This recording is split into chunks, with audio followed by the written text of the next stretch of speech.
Jumpa lagi bersama channel Uang Panas. Kali ini kita akan kupas tuntas tentang tips agar bisa keluar dari jebakan pinjaman online. Tapi sebelum lanjut, jangan lupa like, komen, subscribe, dan nyalakan tombol loncengnya. Kemajuan teknologi internet beberapa dasawarsa terakhir mendorong booming kemunculan berbagai macam aplikasi teknologi keuangan alias financial teknologi. Sebagian besar aplikasi vintage itu berkecimpung di ranah pemberian pinjaman uang tunai. Alhasil, kehadiran aplikasi vintage membuka akses lebih luas bagi para pencari pinjaman online yang selama ini mungkin belum tersentuh oleh perbankan. Bagaimana tips agar bisa keluar dari jebakan pinjaman online? Selain akses yang lebih mudah karena bisa dijangkau melalui gadget, pinjaman online melalui aplikasi vintage juga banyak diminati karena syarat yang mudah. Cukup bermodal foto diri dan kartu identitas, seseorang sudah bisa mendapatkan pinjaman tanpa agunan. Namun, di balik kemudahan tersebut, ada harga mahal yang harus dibayar peminjam. Bunga pinjaman online dipatok sangat mahal. Banyak kalangan yang akhirnya terjebak malapetaka finansial gara-gara pinjaman online. Apabila Anda kini menghadapi masalah serupa, segeralah mencari jalan keluar yang tepat agar permasalahan pinjaman lekas selesai. Berikut 5 tips agar bisa keluar dari jebakan pinjaman online yang bisa Anda jalankan. Yang pertama, tunjukkan itikat baik. Ketika dihadapkan pada masalah pinjaman mahal yang hitungan bunganya terus menggulung, banyak orang melakukan kesalahan fatal, yaitu berlari dari tanggung jawab membayar pinjaman. Akhirnya, tenaga jasa penagihan utang atau debt collector pun semakin agresif mengejar si pengutang agar lekas membayar, karena bagaimanapun utang haruslah dibayar. Menghindari para penagih utang dan lari dari tanggung jawab pembayaran pinjaman hanya akan membuat tumpukan utang Anda semakin besar. Maka dari itu, supaya masalah pinjaman utang yang Anda hadapi tidak semakin pelik, sebaiknya menunjukkan itikat baik dengan menegaskan komitmen penyelesaian pinjaman hingga tuntas. Gunakan seluruh kanal komunikasi yang tersedia di aplikasi pinjaman online tersebut, mulai dari email, chat, atau call center. Ketika si penagih utang mendatangi Anda, sebaiknya Anda menemui dan meminta bantuan penyelesaian hingga masalah pinjaman itu dapat diatasi. Komunikasikan kondisi Anda pada si pemberi pinjaman apa adanya.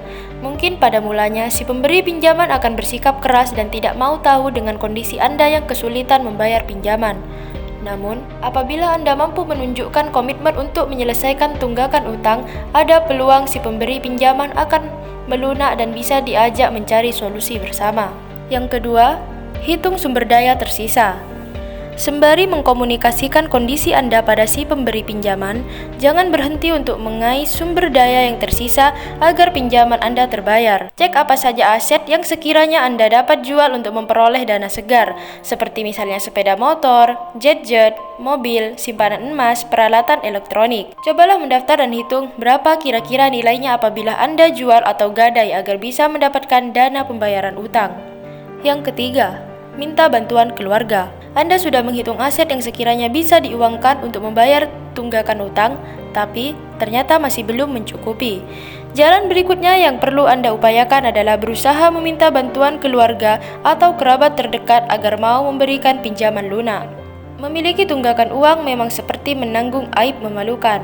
Tapi, ketika kondisi pelik sudah tidak dapat Anda tanggung sendiri, lebih baik Anda terbuka pada keluarga terdekat. Bicarakan situasi yang Anda hadapi pada keluarga dan kerabat dekat dan mintalah bantuan mereka.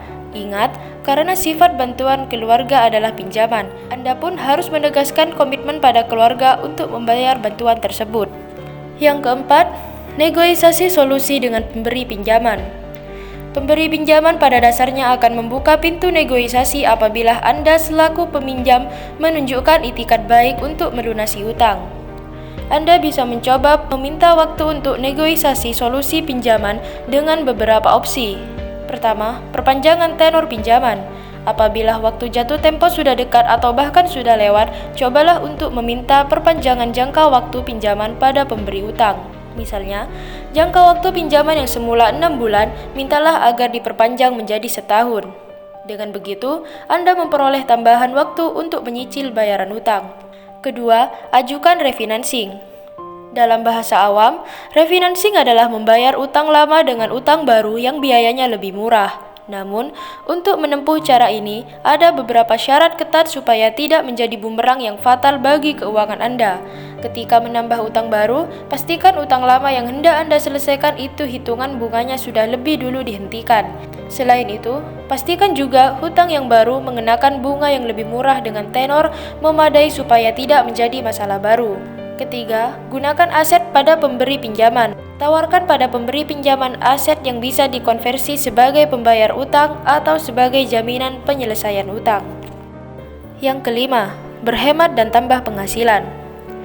Supaya tanggungan utang Anda bisa lekas selesai, Anda harus mau menurunkan gaya hidup dengan menghemat pengeluaran. Dengan berhemat, Anda bisa menyisihkan lebih banyak pendapatan untuk membayar pinjaman. Ada banyak cara mudah berhemat yang bisa Anda tempuh, antara lain menghemat biaya makan dengan lebih sering membawa bekal, hemat biaya transportasi dengan beralih ke transportasi publik, mengurangi jajan-jajan ringan atau latte faktor, mengurangi biaya kebutuhan tersier seperti langganan TV kabel, dan sebagainya. Selain berhemat, supaya dana yang dibutuhkan untuk menyelesaikan cicilan utang lekas terkumpul, Anda juga perlu berikhtiar